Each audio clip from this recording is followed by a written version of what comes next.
Boa tarde a todos. Sejam todos bem-vindos aos colóquios interdisciplinares da física. Hoje teremos a excelente presença do professor Dr. Alisson Macaro de Araújo Caldas, professor da instituição, né, IFPB Campo João Pessoa. O professor Alisson vai apresentar o colóquio intitulado Desenvolvimento de software de monitoramento em tempo real de propriedades termodinâmicas em sistemas de escoamento. Ele terá em torno de 1 hora para fazer a sua apresentação, podendo ser acrescido aí um tempo extra, em caso de necessidade. Posteriormente à sua apresentação, vamos dar espaço ao público presente, que vai poder fazer seus comentários e perguntas acerca do tema. Uma boa apresentação, professor Alisson, por gentileza, pode iniciar a sua palestra. Bem, boa tarde a todos, né? Eu fico bem feliz de estar aqui conversando sobre alguns trabalhos que a gente vem desenvolvendo, né? Para mim, eu me sinto bem à vontade de estar falando com vocês aqui, é um papo descontraído, e, enfim, vocês estão me escutando, né? Estamos sim. Tá, porque deu um tilt aqui. Enfim, bem, pessoal, como o Diego falou, esse trabalho é intitulado como Desenvolvimento de Software de Monitoramento em Tempo Real de Propriedades Termodinâmicas em Sistema de Escoamento. Bem, esse trabalho, ele é resultado, na verdade, ele não é resultado, ele é um trabalho de TCC, tá? Do ensino médio do aluno Arthur, certo? Que na época em questão ele era do curso de mecânica, e hoje ele é aluno do curso de engenharia elétrica, e eu vou estar mostrando esse trabalho para vocês, porque esse trabalho ele tomou proporções, assim, bem mais além do que a gente tinha esperado, tá? Então, veja, eu vou falar um pouco dos aspectos que motivou esse trabalho, certo? Bem, medidas de vazão de temperatura, elas são extremamente fundamentais no desenvolvimento de ciência e tecnologia. Só para vocês terem noção, a vazão é a terceira grandeza mais medida, aferida em processos industriais. Consequentemente, a temperatura também é muito importante, né? A gente sabe que a temperatura ela influencia em muitas outras grandezas físicas, tá certo? Então, o propósito desse nosso trabalho, a grande motivação, é desenvolver um software de monitoramento em tempo real, capaz de aferir as propriedades termodinâmicas de um sistema de escoamento. E que propriedades são essas? Bom, vazão, temperatura, densidade, bem como outras que, se porventura eu vier querer a medir, certo?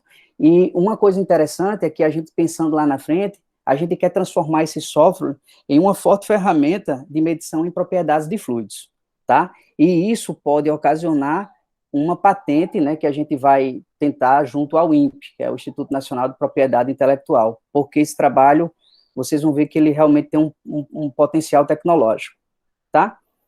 Bem, então, os objetivos desse trabalho nada mais é do que desenvolver esse software, né, um aplicativo de monitoramento que vai monitorar as grandezas alvo dessa pesquisa em tempo real. E os objetivos específicos giram em torno da construção da bancada experimental, né, no qual a gente vai descrever todos os aspectos positivos, negativos, descrever as soluções encontradas, as resoluções dos problemas, enfim, visualizar os dados e as propriedades através de dispositivo móvel, né, porque a gente vai fazer uso de celulares, enfim, apontar sugestões que possibilitem o aprimoramento e o aperfeiçoamento dessas técnicas de medição, e disponibilizar os dados teóricos que motivarão e nortearão trabalhos futuros, tá?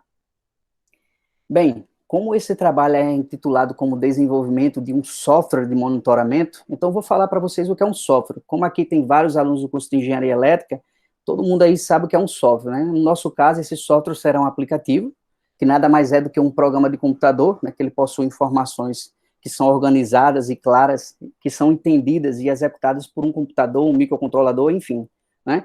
E existem vários tipos de software. Existe um livro bem cogitado na engenharia, que se chama Engenharia de Software, que é uma abordagem mais profissional do Pressman, especificamente na página 20, ele comenta sobre os tipos de softwares que são possíveis de se fazer. E a gente tem desde softwares básicos a softwares mais avançados, que é o caso dos softwares com inteligência artificial, tá certo? Para o nosso caso, a gente vai desenvolver um software científico, né, que vai fazer a aferição das medidas, das grandezas alvos dessa pesquisa em tempo real, tá? Bem, voltando mais uma vez no título, né, desenvolvimento de um software que monitore grandezas em tempo real em sistema de escoamento. Então, automaticamente, para a gente chegar na parte experimental desse trabalho, a gente precisa ter algumas premissas essas que vai nos dar, que vai nos deixar fortemente conceituados para quando a gente chegar na parte experimental, a gente fazer o confronto com a teoria. Então, é imprescindível nesse trabalho a gente fazer um levantamento da dinâmica dos fluidos, né? E falar em dinâmica dos fluidos, a gente tem que falar na mecânica. Lá na física básica, né, a gente sabe que a mecânica é a parte da física que estuda os movimentos de maneira geral. E a gente pode ter um fluido em repouso e um fluido em movimento. Então, a única diferença aqui na mecânica dos fluidos é que a partícula em questão é uma partícula fluida. E um fluido, ele pode ser um líquido ou um gás. E para esse trabalho, a gente vai estar trabalhando com a parte líquida, né? E existe uma grande diferença entre líquido e gases. Uma que eu posso destacar é o conceito de compressibilidade e incompressibilidade. Então, a mecânica dos fluidos, ela trata do comportamento dos fluidos em repouso ou em movimento e das leis que regem esse comportamento. Eu elenquei alguns pensadores que foram extremamente importantes para a evolução da mecânica dos fluidos, né? A gente pode citar aqui, deixa eu botar um laser point aqui para vocês. Bem, a gente pode ver aqui Arquimedes, Newton, Leibniz, Bernoulli, Euler, Navier, Stokes, Reynolds, Brandt e Taylor. Desses pensadores que eu falei para vocês, 3 deles são muito importantes e muito comentados na mecânica dos fluidos, que é Navier, Stokes e Reynolds. Muita gente acha que o Navier-Stokes é uma pessoa apenas, mas na verdade não, são 2 pensadores distintos, tá? E eles, juntos, fizeram um leque de 3 equações, que são as famosas equações de Navier-Stokes. As equações de Navier-Stokes estão para a mecânica do fluido, assim como as equações de Maxwell estão para o eletromagnetismo, só para vocês verem como essas equações elas são fortes. Essas equações são 3 equações, né? A da continuidade, a do momento e da energia, né? Reynolds é muito importante porque a gente aparece aqui o Reynolds, ó, nas expressões do momento, bem como da energia, né? Bem, essas equações, quando você já de cara olha, elas são expressões não triviais, né? Elas são expressões complexas que, para a gente resolver, a gente precisa do auxílio dos métodos numéricos. Mas se a gente fizer considerações pertinentes, a gente pode transformar essas equações e deixá-las relativamente simples, de modo que a gente deixe o método numérico e passe a fazer uso do método analítico, na qual a gente vai resolver simplesmente por resoluções de equações diferenciais, que isso é palpável para todos nós. Tá certo? Então, veja, eu elenquei aqui algumas áreas de atuações da mecânica dos fluidos. Elas são várias. Eu elenquei algumas, mas existem muito mais do que essas. Por exemplo, a gente tem a atuação da mecânica dos fluidos sobre superfícies submersas, sobre o equilíbrio de corpos flutuantes, por exemplo, aqui que tem uma plateia de professores de física, é bastante utilizado por nós na prática, né, no ensino da física, a ação dos ventos sobre construções civis, estudos sobre lubrificações, transporte de sólidos por vias pneumáticas ou hidráulicas, enfim, existe um range gigantesco sobre áreas de atuações da mecânica dos fluidos. Ou seja, a mecânica dos fluidos, ela está intrinsecamente ligada no nosso cotidiano. Basta a gente sair na rua que a gente vê aplicações da mecânica dos fluidos. Olha só, eu tenho algumas imagens e todas essas imagens aqui têm a ver com a área de atuação da mecânica dos fluidos. Todos estão me acompanhando aí? Sim, Alisson. Ok. Bem, já que eu falei um pouco da mecânica dos fluidos, né, da dinâmica dos fluidos, e especificamente agora eu vou falar sobre escoamento de fluidos, mas eu vou falar de fluidos na característica de líquido, certo? Então, se vocês analisarem essas imagens, só um momento, deixa eu botar o mouse aqui, se vocês analisarem essas imagens aqui, visualizem essas imagens aqui. Então, veja, o escoamento de um fluido, ele pode ser extremamente complexo, como é o caso dessas correntezas do rio. Por exemplo, se eu soltar uma bolinha por aí e você conseguir acompanhar ela, vocês vão ver que elas vão fazer movimentos assim aleatórios, né? Que é difícil de você estudar esse movimento. Entretanto, né, para algumas situações, a gente pode idealizar um modelo, e esse modelo ele pode se tornar simples, desde que a gente considere o fluido ou a partícula fluida, como vocês queiram chamar, como sendo uma partícula ideal. Então, a gente pode classificar o fluido em 4 pilares, quanto à sua direção e trajetória, quanto à variação do tempo, quanto à variação da trajetória e quanto ao movimento de rotação, certo? E aí um fluido ele pode ser laminar, turbulento, permanente, não permanente, uniforme, variado, rotacional e irrotacional. Então, para você ver como as equações de Navier-Stokes, de fato, elas são complexas se acaso eu não faça considerações para torná-las mais simples, ou seja, de modo que eu consiga resolvê-las por método analítico, né? Então, para esse trabalho, eu fiz algumas considerações, né? A gente considera que o fluido ele é laminar, que ele é permanente, que ele é uniforme e que ele é rotacional. Cada consideração dessa, ela traz um viés matemático atrelado que é possível reduzir as equações de Navier-Stokes, tá? E lá na frente eu vou mostrar para vocês. Bem, eu vou falar um pouco sobre Reynolds. Lembra que eu falei para vocês que a equação de Navier-Stokes é tão importante na mecânica dos fluidos como as equações de Maxwell são para o eletromagnetismo. E nas equações de Navier-Stokes existe um termo lá chamado RE, que significa Reynolds, em homenagem, na verdade, é o número de Reynolds. E esse número de Reynolds ele é muito importante na mecânica dos fluidos, porque ele vai caracterizar se um fluido ele é laminar ou se um fluido ele é turbulento, ou se ele está numa faixa de transição, certo? Então, bem, o número de Reynolds, ele é um adimensional, certo? Ele é um adimensional de forças, ele é uma razão de forças inerciais por forças viscosas. Então, força por força, dá Newton por Newton, a gente tem um adimensional. E esse número, ele vai caracterizar se o fluido ele é laminar e turbulento. Isso é muito importante para a análise de um escoamento, seja ele de qualquer fluido analisado. Bem, se o Reynolds ele estiver menor ou igual a 2.300, a gente caracteriza o fluido como laminar. Acima desse valor, a gente configura ele como turbulento. É claro que existe essa ruptura de número, né, nesse abismo, nesse intervalo, ou seja, nessa ruptura, aí você tem um escoamento de transição. Então, você tem aqui um fluido, né, que ele vem se movimentando com perfil de velocidade, ele nessa posição aqui, até essa, ele desenvolve um escoamento laminar, passa por uma transição, e a gente vê aqui já o fluido transitando numa região de turbulência, certo? E quem é que vai garantir isso? É justamente esse número de Reynolds. Bem, o número de Reynolds, ele é melhor visto através dessa equação. Essa equação, esse ρ é a massa específica, ou a densidade, para esse caso é a mesma coisa, esse V é a velocidade do fluido, né? Esse D é o diâmetro, e esse μ é a viscosidade, tá? Bem, essa expressão ela também pode ser vista através de outras grandezas, basta que eu faça as relações que sejam consideradas, tá? Bem, veja, as equações de Navier-Stokes, elas são complexas e elas possuem algumas restrições, né?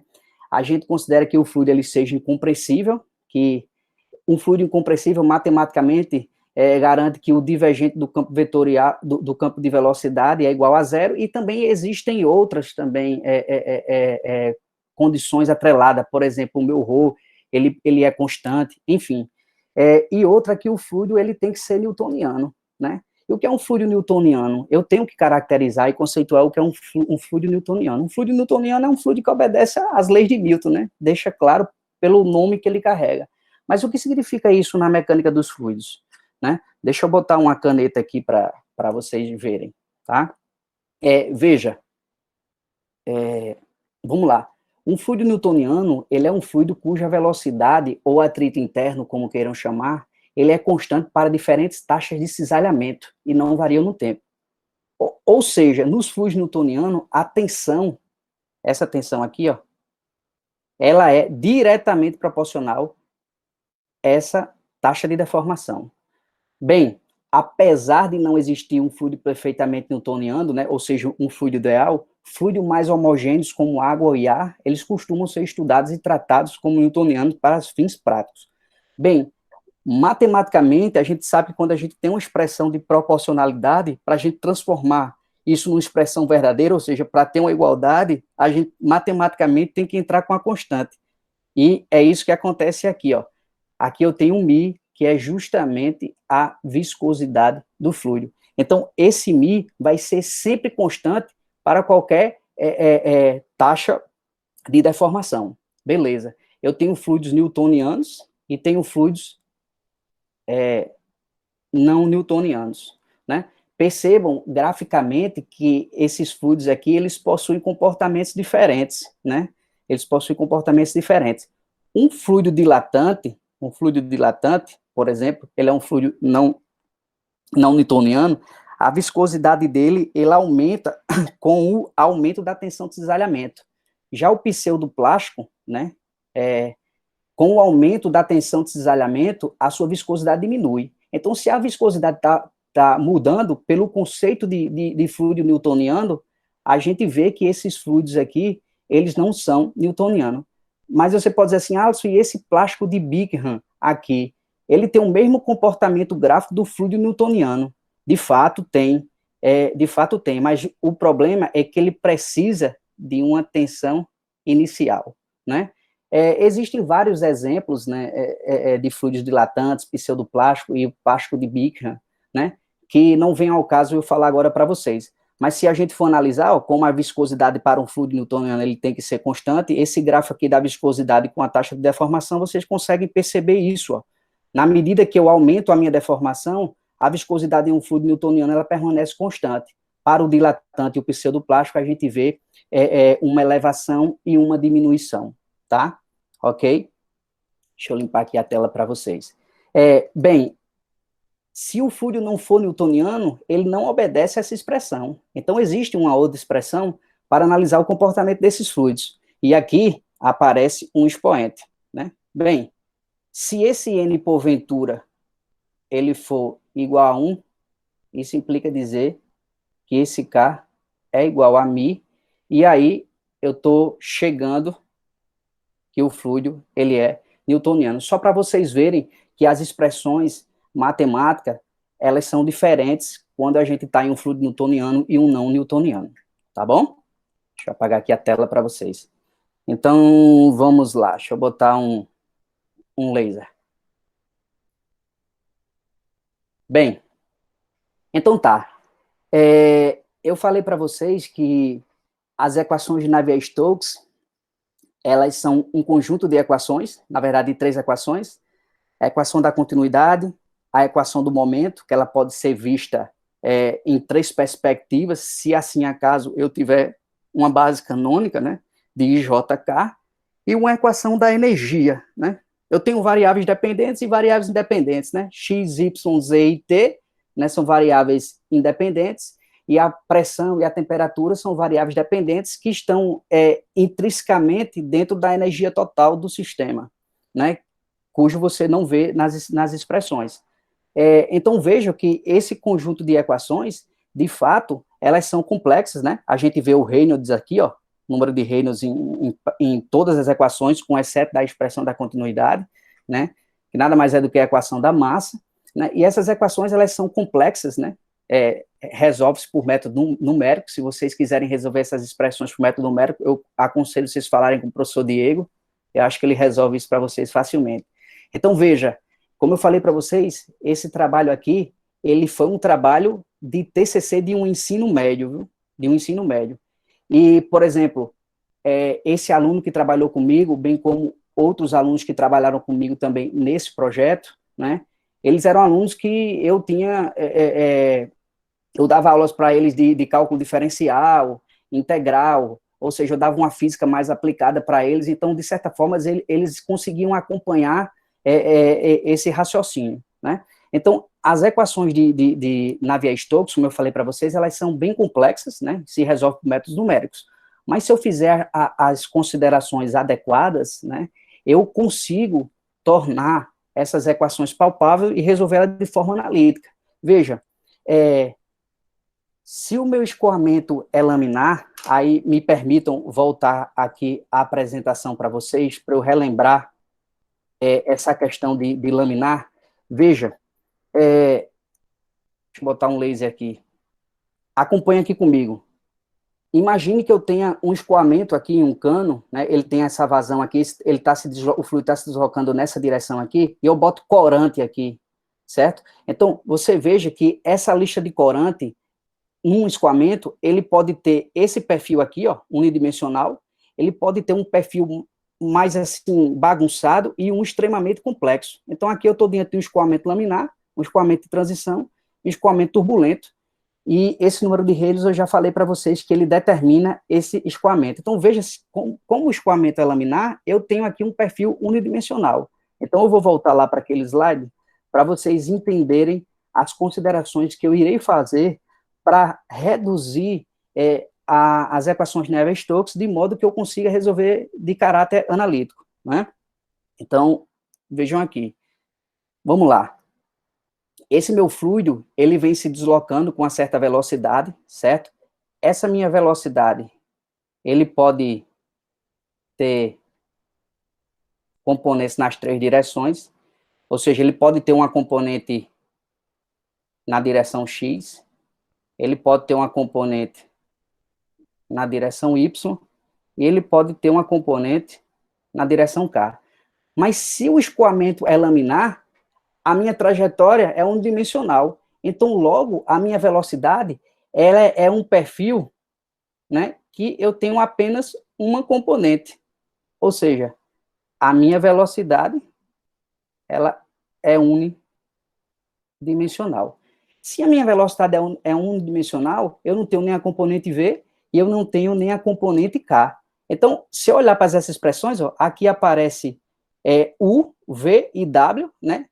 Onde U, V e W são componentes vetoriais da velocidade. Se não tem em V, isso aqui é zero. Isso aqui é zero. Veja, se meu escoamento é permanente, matematicamente, escoamento permanente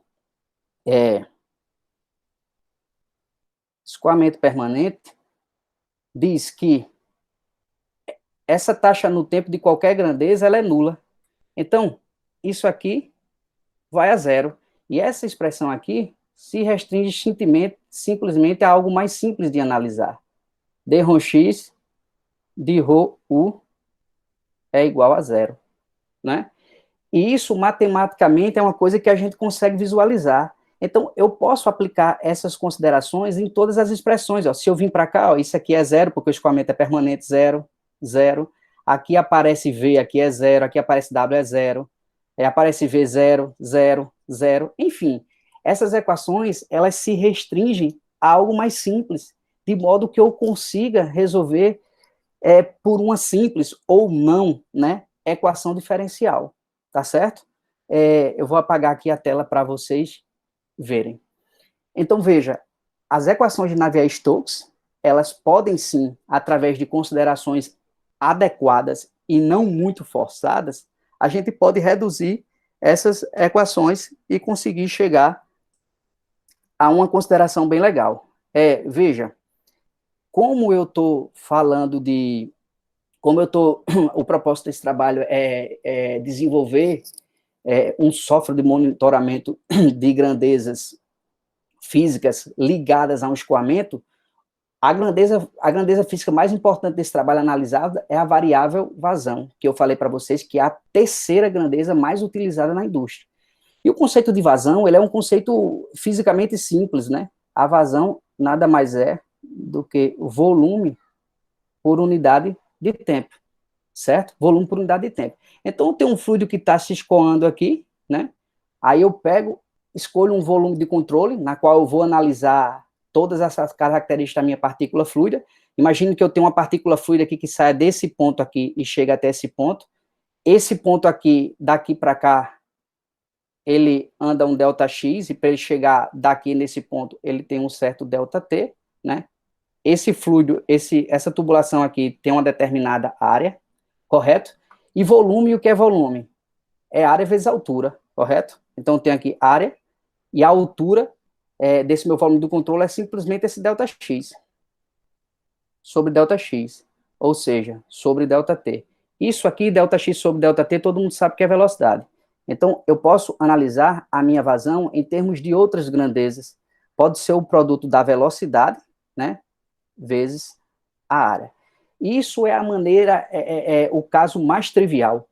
A vazão é uma grandeza escalar, e a gente sabe que as grandezas escalares, elas são provenientes de produtos internos ou produtos escalares, certo? Então, a expressão mais, vamos dizer assim, mais elegante da vazão é essa aqui, ó. A vazão nada mais é do que uma integral de superfície de V, onde esse V é um campo vetorial, escalar NdA ou simplesmente dA, como queiram, né? Isso aqui é um produto escalar que automaticamente vai me dar uma grandeza escalar. Veja, a área aqui é uma área circular, certo? Então, eu tenho aqui, ó, πr quadrado. Se eu pegar um dA aqui, isso aqui vai ser 2πr dr. Bem, a minha letra tá feia aqui porque eu tô com a mesa que tá meio balançando, mas minha letra é feia mesmo, certo? Mas isso não importa. Veja, quando eu substituo aqui, né, eu consigo, através de uma leitura que não é tão difícil, chegar numa expressão para a minha vazão. Essa aqui é uma vazão teórica, certo? É uma vazão teórica. E essa vazão, ela depende do diâmetro da tubulação, de um ΔP, né? Eu posso botar aqui um sensor aqui e outro sensor aqui e tirar esse ΔP. Depende de μ, que é a viscosidade, e de L, onde esse L é o comprimento, tá certo? Para que o escoamento ele seja completamente desenvolvido. Tudo bem? Eu vou apagar aqui a tela para vocês, para ficar mais limpa, né? Veja, porque é interessante eu conhecer a vazão teórica. Porque com ela, eu consigo estimar a vazão no ponto e eu consigo relacionar com a minha vazão real. E, consequentemente, eu consigo tecer o quanto a minha realidade discrepa da minha teoria. Isso é muito importante. Lembrando que essa vazão teórica, aí ela sai porque eu estou idealizando o fluido, tá certo? Então, é interessante fazer essa leitura, né, da vazão teórica, porque ela serve para eu fazer comparativos, se porventura seja pertinente para análise do trabalho, tá? Enfim, agora a gente chega numa parte mais legal, né, que a gente não vai estar vendo tanta matemática, que não é o propósito desse trabalho, tá mostrando o equacionamento para vocês. O propósito desse trabalho é simplesmente mostrar o trabalho e mostrar o que foi desenvolvido. É claro que eu precisei fazer algumas premissas, porque já que eu estou trabalhando com desenvolvimento de um software de monitoramento em tempo real, de um fluido que está se escoando, eu preciso ter um embasamento conceitual para no futuro, né, que são os resultados, eu saber fazer comparações e fazer análise dos meus dados de forma coerente com a realidade conceitual, tá?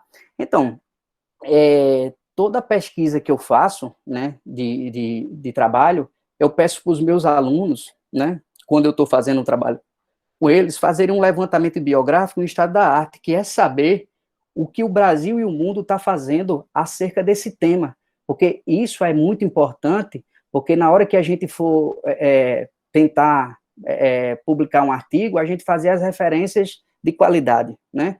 Outra coisa que a gente teve bastante cuidado foi fazer um levantamento dos materiais existentes e ver uma pesquisa de mercado, até porque a gente não tem muito financiamento, né? O dinheiro é zero, então a gente acaba que financiando a pesquisa e a gente tem que saber os materiais e para fazer comparações de preço, enfim.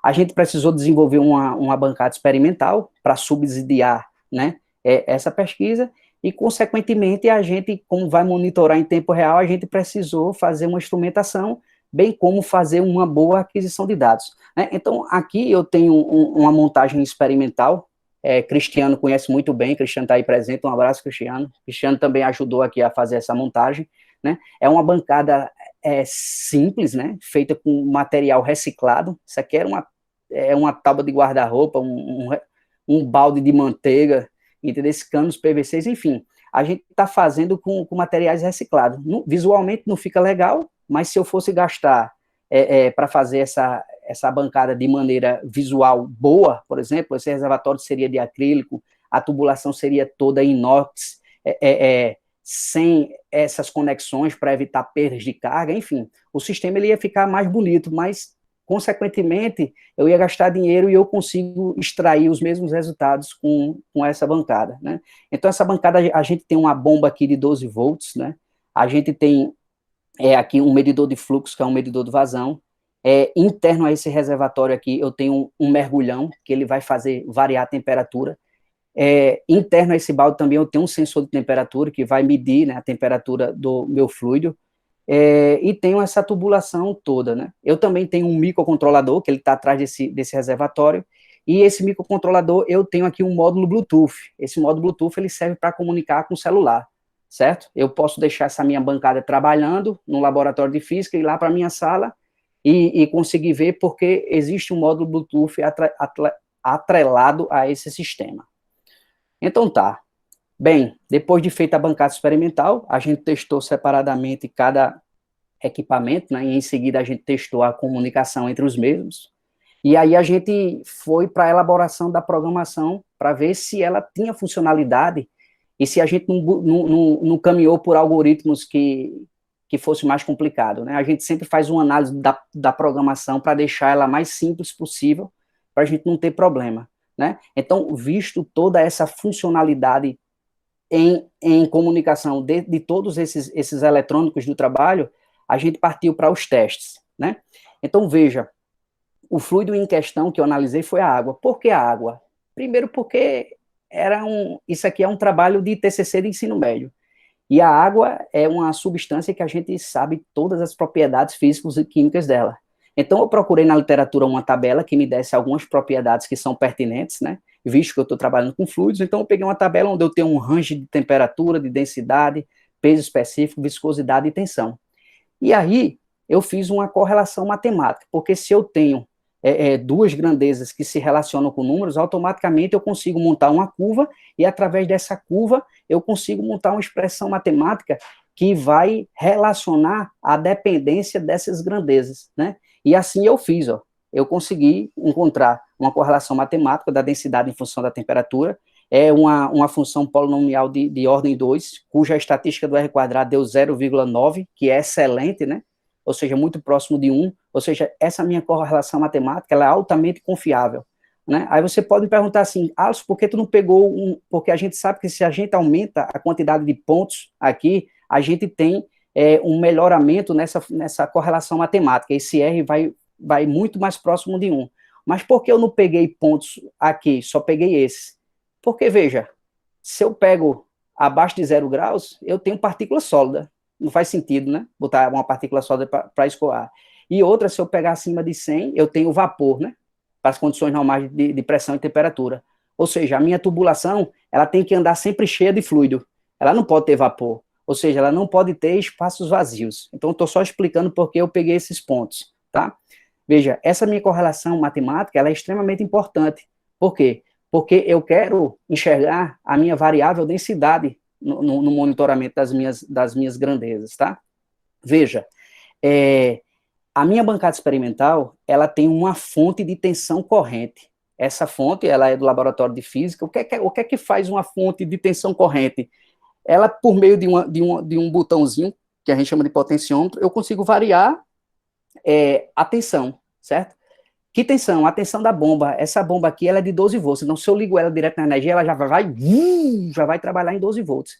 E eu não consigo variar ela. Então, eu quis variar a tensão nesse trabalho para eu olhar o comportamento e ver o que é que acontece.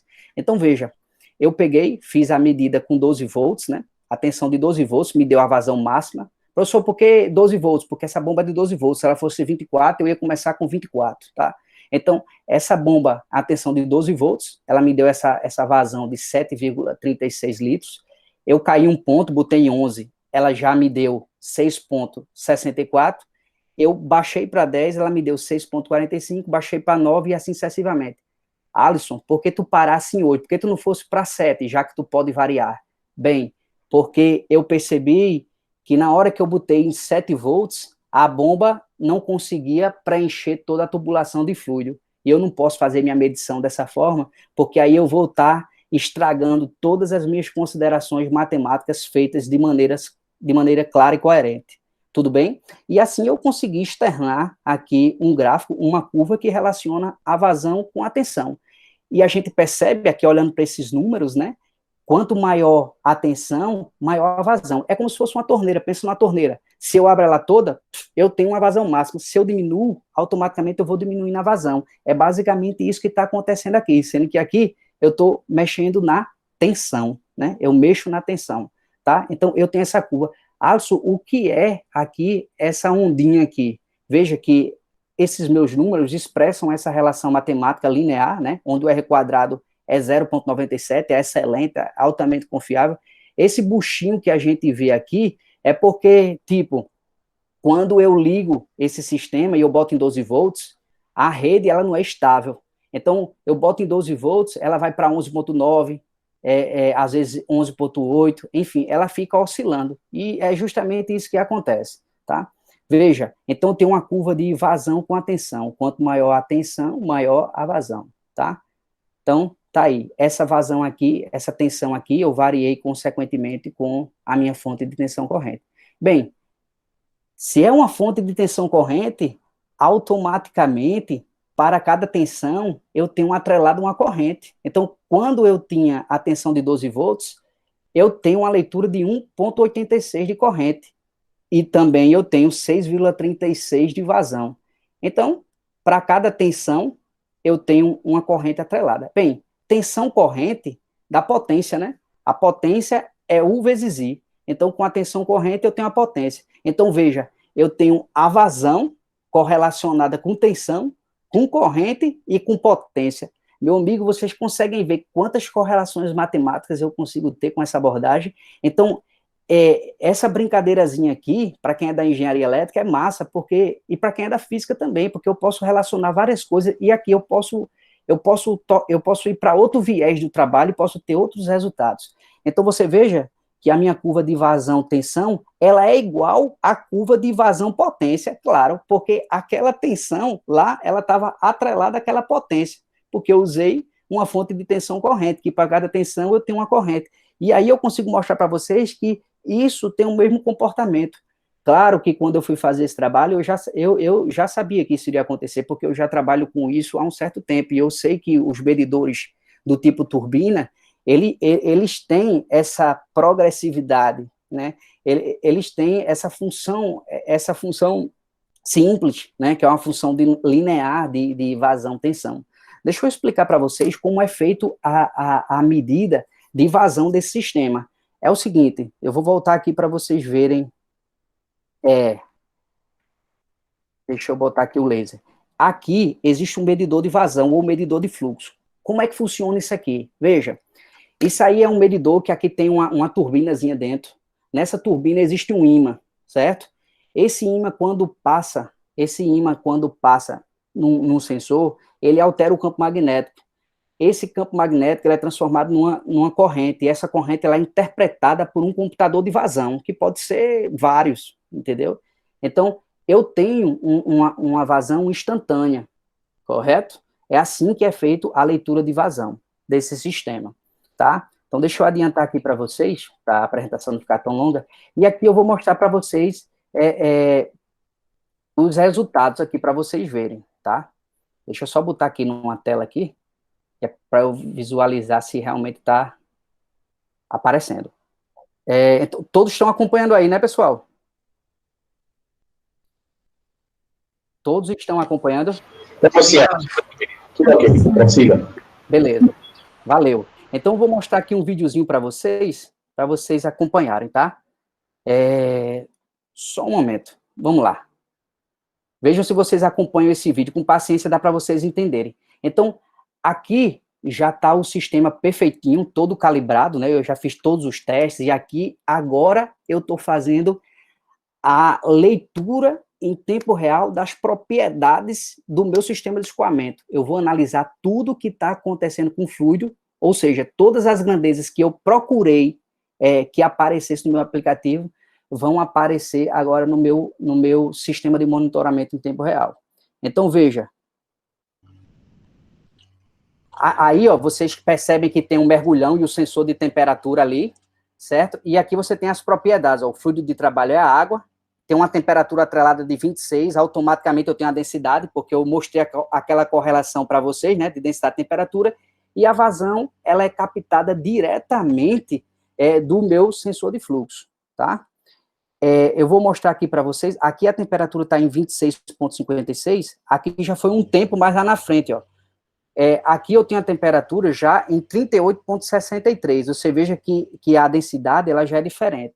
Bem, o aumento e a diminuição de temperatura nesse sistema, ele não é rápido, porque eu estou usando um mergulhão, e todo mundo sabe que um mergulhão, tipo assim, você não aquece instantaneamente, leva-se um certo tempo. Então, o que eu quero mostrar com esse vídeo, vocês conseguiram ver o vídeo, pessoal? Conseguimos, Alisson. Ok. Então, com esse vídeo aqui, eu mostro para vocês que é possível eu monitorar as variáveis do meu trabalho através de um aplicativo, certo? E de maneira remota, por assim dizer. Por exemplo, eu deixo essa minha bancada trabalhando lá no Laboratório Distrito Federal e vou lá para a minha sala e fico acompanhando em tempo real. Mas qual é a graça de acompanhar isso? A graça é você não estar presente e a graça é você analisar se existe repetibilidade. Porque quando você trabalha com coisas experimentais, é imprescindível que você tenha repetibilidade se você estiver nas mesmas condições. Porque se isso não acontecer, tem alguma coisa errada com o teu sistema, né? Eu vou mostrar mais 2 vídeos, né? Esses vídeos aqui já estão melhores do que os primeiros. Não leve em consideração o linguajar, né? Porque eu estava falando com um amigo meu aqui no vídeo, mas vejam bem aqui. Tá aí o fluxo de trabalho, a temperatura, essa densidade é uma função da temperatura, que eu já achei a correlação. Aí a vazão aí está tanto em litros por minuto, que é mais fácil de visualizar, como em metros cúbicos por segundo. E essa unidade aqui é o micron, tá ligado? Aí o que é que acontece? Bem, então, veja, esse vídeo já fica melhor de vocês visualizarem, né? Então, nesse aplicativo aí, eu estou vendo o fluido de trabalho, eu estou vendo a temperatura, estou vendo a densidade, que essa densidade, ela aparece aí através de uma correlação matemática, e ela é muito boa, porque o R² é muito próximo de 1, 0,93 aproximadamente. Eu tenho uma vazão volumétrica em litros por minuto, que é mais fácil de visualizar, e tenho também no SI, metros cúbicos por segundo, e essa letra grega aí é o micron, né? Veja, uma coisa muito interessante aqui, que eu poderia mostrar aqui para vocês, é o seguinte, ó. Vejam bem, eu posso introduzir outras grandezas aqui que eu queira botar, né? Uma delas, que é muito interessante, é a vazão mássica. A vazão mássica, M ponto, é ρ vezes Q, onde ρ é a densidade do fluido e Q é a vazão volumétrica. Ora, então, automaticamente, eu consigo ter o meu M ponto. Por quê? Porque esse meu ρ aqui, né, no meu sistema, nada mais é do que uma função da temperatura, e esse meu Q aqui, ele é medido direto com o medidor de vazão. Correto?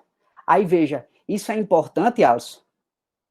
Cara, é muito importante, e eu vou mostrar por que é muito importante. É muito importante porque um medidor de vazão que mede M ponto, sabe quanto ele custa, o mais barato? R$30 mil, certo? R$30 mil. E eu, com praticamente gasto mínimo aqui, eu consigo ter um medidor de Coriolis no celular. Mas quem garante que isso aí vai ser bom? Cara, o que vai fazer essa minha leitura ser boa é justamente eu melhorar cada vez mais a minha correlação matemática. Então, eu estou diante aqui de um medidor de Coriolis que está no aplicativo, né? Eu consigo fazer isso.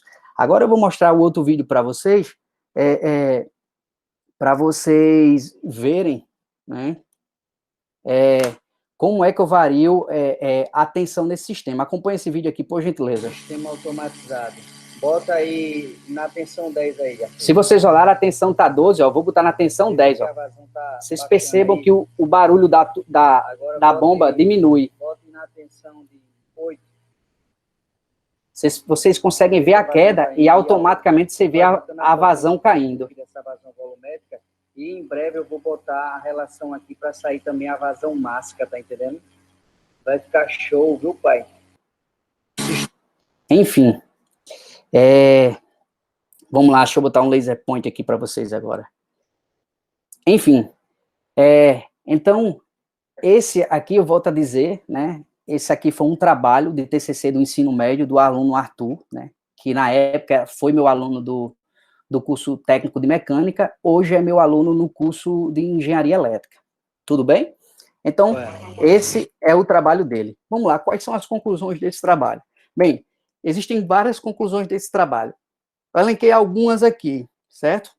A primeira é que a amplitude desse trabalho, ele vai muito além dos aspectos de interesse prático da engenharia, pois eles refletem ainda em torno de um conhecimento teórico adquirido em sua metodologia.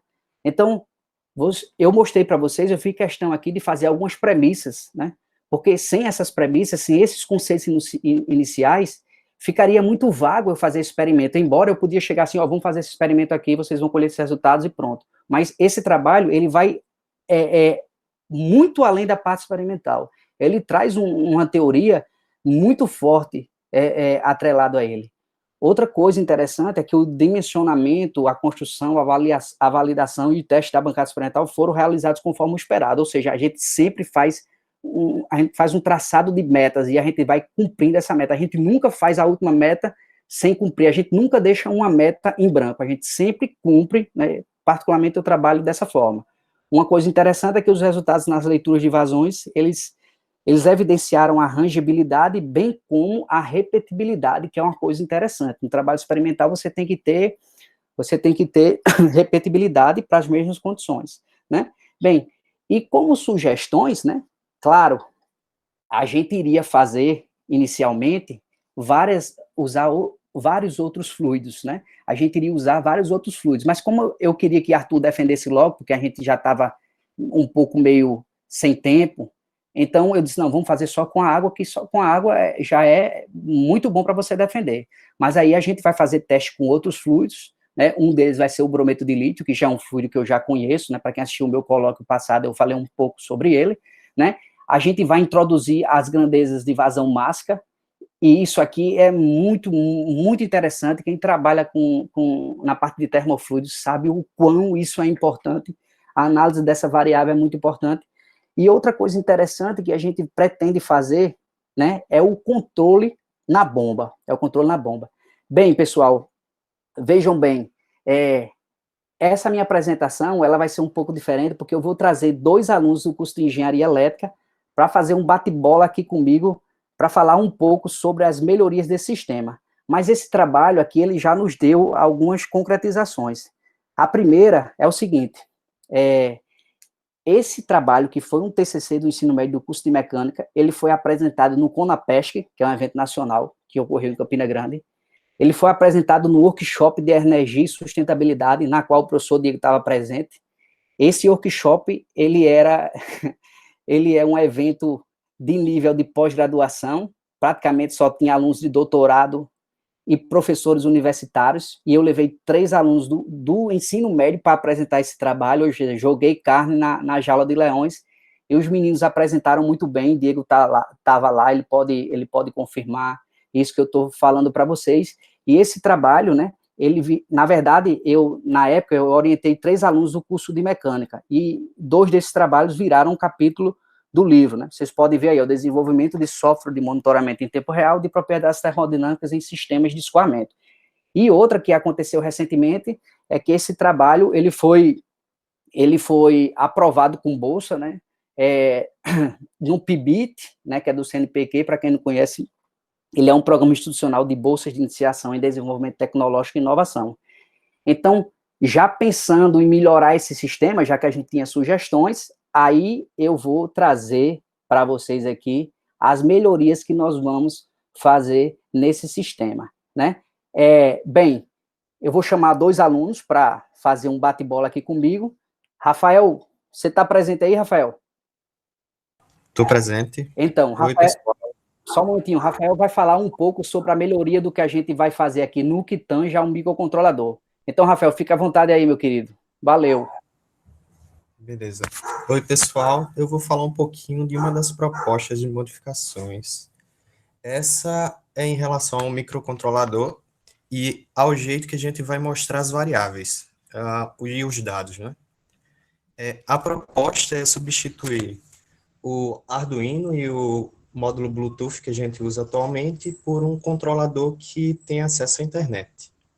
O objetivo é incorporar algumas tecnologias bem atuais e relevantes atualmente, que são a IoT e o desenvolvimento web. Após a gente completar essa modificação, seremos capazes de fazer algumas coisas legais, como enviar os dados para um servidor web, e a partir dele, pessoas de todo mundo vão poder acessar e visualizar os dados do experimento e até controlar esses dados pela internet. Controlar o experimento por lá e isso vai resultar num sistema de controle à distância, que é algo bem atual e relevante industrialmente falando, hoje em dia. Beleza. Mais alguma coisa que você quer falar, Rafael, sobre isso? Não, só isso mesmo. Tranquilo. Agora, eu vou falar um pouco sobre outra melhoria, que é simplesmente o controle da bomba. Vocês viram lá que quando eu mexia na tensão, automaticamente eu baixava, quando eu mexia na tensão, eu alterava a vazão, ou para mais ou para menos. E o que é que acontece? Eu fazia isso de forma manual. É um potenciômetro, lá uma chave que eu rodo. E aí, para deixar esse trabalho com potencial tecnológico, visto que ele agora é um projeto do CNPq, do PIBIT, a gente vai fazer a melhoria desse sistema no controle da bomba. E aí eu chamo o aluno aí, Matheus, para conversar um pouco aqui sobre isso com a gente. Fica à vontade, Matheus. Beleza. Primeiramente, boa tarde. Professor Alisson, só para complementar aqui, certo? Boa tarde para vocês e para todos os presentes.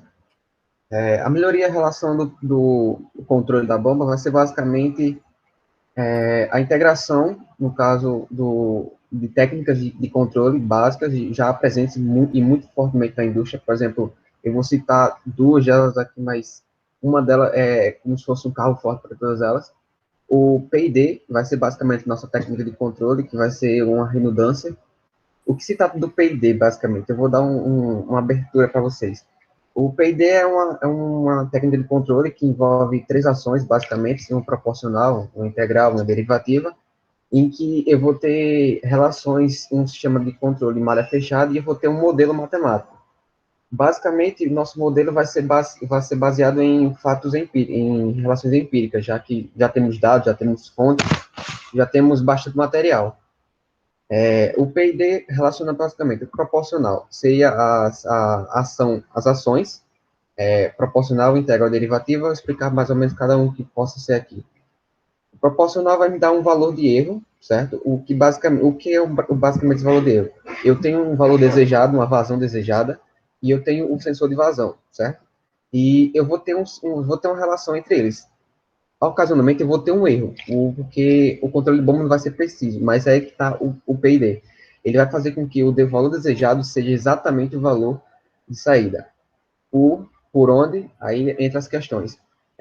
O proporcional vai me dar um valor de erro em que eu vou relacionar o erro e vou poder atuar de forma proporcional.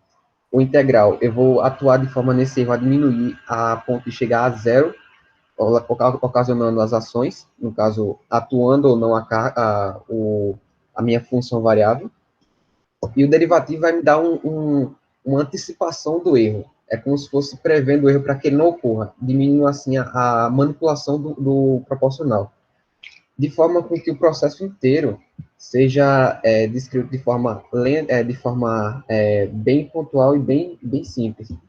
De forma basicamente é isso, o controle PID. E a questão de como a gente vai atuar nessa carga, que é no caso a bomba, vai ser exatamente a sacada, é o PWM. E nada mais é do que uma modulação pela largura de pulso.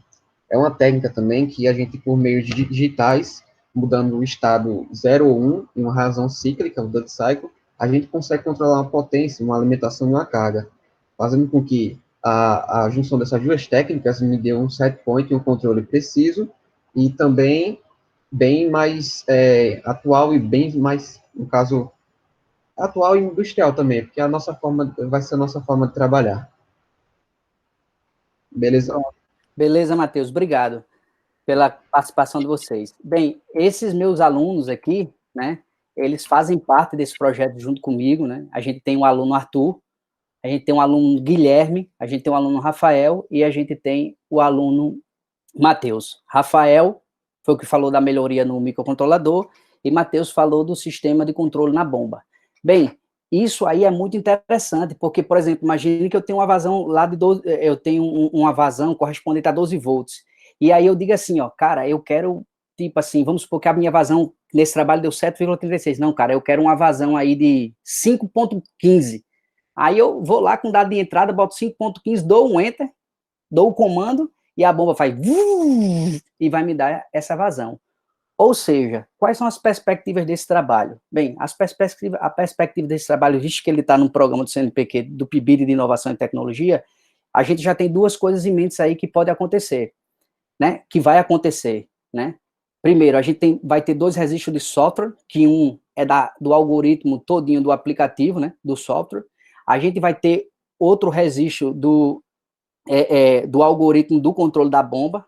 Isso aí são dois registros junto ao INPE. O INPE, para quem não sabe, é o Instituto Nacional de Propriedade Intelectual,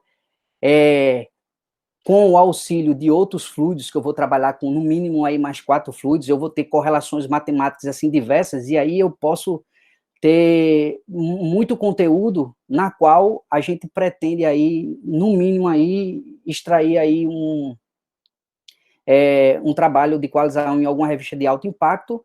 E, por fim, né, a gente pretende, com a melhoria de comunicação, não só mais de forma Bluetooth, ou seja, do laboratório para a minha sala, ou, por exemplo, eu posso, com um parceiro lá do Chile, por exemplo, eu posso passar para ele, ele pode monitorar esse nosso sistema, ele pode intervir, né, visto que a gente vai trabalhar com tecnologia IoT, como foi supramencionado, e a gente pretende também fazer uma patente de invenção, né? A gente vai botar tudo isso numa caixa blindada e ver a possibilidade de escrever também uma patente de invenção. Então, basicamente, era isso que eu queria mostrar para vocês, né? É um trabalho que ele começou tímido, né? Embora a apresentação do TCC de Arthur, os professores estavam presentes, ficaram, assim, meio que entusiasmados, porque disseram, pô, isso aí é um trabalho de TCC, e realmente foi bem interessante, ele foi muito bem comentado pelos professores. Um dos professores que estavam na banca, ele participou da banca de doutorado de DIE, que é o professor Laurivan, né, que ele foi orientado pelo nosso orientador, e é uma pessoa que também tem um conhecimento, assim, é um cara muito bom, um cara simples e um cara muito bom de conteúdo. Então, assim, era um trabalho que eu queria mostrar para vocês, né, um dos trabalhos que a gente vem desenvolvendo no campus, né, Diego conhece alguns outros, né, tem um trabalho também que a gente apresentou nesse workshop de energia e sustentabilidade, foi um viscosímetro de Stokes, né, automatizado, que é outro trabalho bem interessante, que eu pretendo mais lá na frente voltar a trabalhar com ele. Foi feito pelo aluno Ernesto, que também era do curso técnico de engenharia mecânica, hoje é aluno de engenharia elétrica da Universidade Federal da Paraíba. Então é isso, no mais, boa tarde a todos, e eu estou aqui para ouvir as perguntas de vocês, caso tenha. Um abraço e muito obrigado.